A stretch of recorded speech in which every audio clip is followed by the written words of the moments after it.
If you find the thought of exercising for more than 1 hour tiring, just imagine putting your body through a grueling 24 to 28 hours of endurance, where your physical and mental strength will be tested to the limit. We headed down to a new adventure race in County Cork, where 56 athletes took part in the Beast of Ballyhora, an endurance race involving mountaineering, speed orienteering, abseiling, clay pigeon shooting, mountain biking and kayaking, all packed into 24 hours and all without a break. When the person says go, the clock starts, and it won't stop until tomorrow at about between 12 and 3 when they cross the finish line. So throughout the whole race, they're on race time. For one section in the race, for the clay pigeon shooting, obviously we can't have them running in, shooting guns and then running back out again. We have to time them out. So we have a sport ident system which stops the clock for them via a little tag on their wrist.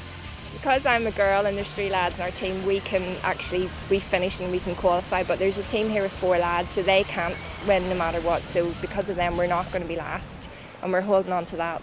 So you'll end up unlucky 13th? Yeah, well, that's one way of looking at it. So yeah, that's put a whole new slant on it. I think our main worry was the cold, just getting hypothermic or whatever, and this, it was the same as any first night in any long race.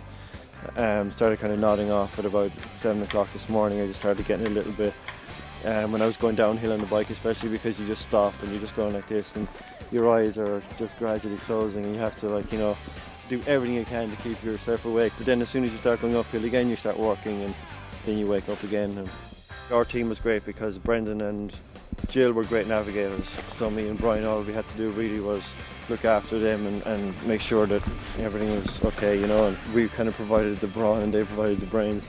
I think on the tops yesterday when we went up on the Galties, it just started to really get horrible. We had to make a big decision whether to do the big loop or not, and one of our team was lagging behind and we thought we're never going to make it, so we went for the easy option and headed to the abseil, and then it was just wet from every angle.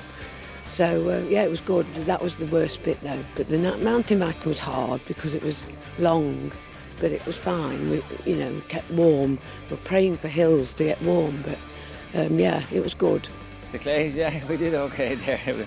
That was a nice little bit of atmosphere. A couple of teams came together there, so that was a nice touch, And I think we did okay. We hit about 50% average or something like that, We're a very peace-loving team, You've got to really mix it up, that's the key. I'm a kayaker, and that's my main thing, But also, you've got to be very careful not to overdo one or other of the mountain biking or the hill run.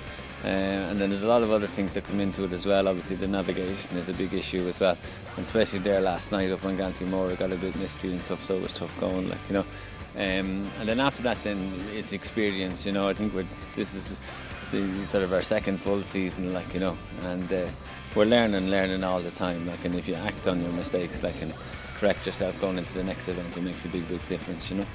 Beating the elements and the opposition to win the special Beast of Ballyhora trophy were the Irish AR Denny team of Roisin McDonnell, Owen Keith, Paul Mahon and Willie Rock.